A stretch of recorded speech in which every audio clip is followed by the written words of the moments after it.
উনি জানেন, কিন্তু আপনার পার্টনার খুব ভালো করে জানেন যে I know you miss me. উনি যে একা যে আপনাকে মিস করছেন তা নয়, উনি খুব ভালো করে জানেন যে আপনিও কিন্তু আপনার পার্টনারকে বর্তমানে খুব বেশি পরিমাণে মিস করছেন, এটা উনিও জানেন।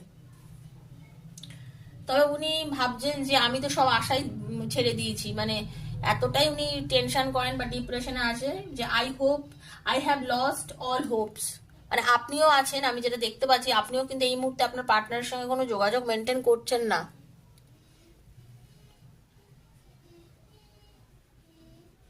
উনি নিজেকে নিজে অনেক সময় প্রশ্ন করেন, should I say or should I hide what's in my heart. উনি অনেক সময় চান আপনাকে বলে দিতে যে I can't live without you, but অনেক সময় আবার পারেও না, ভাবে যে না বলবো না। ঠিক আছে, অনেক সময় ভাবে যে আমি বলে দিই, কিন্তু আবার অনেক সময় বলতে পারে না। উনি না ঈশ্বরের কাছে একটা চান্স চাইছেন, জানেন তো, গিভ মি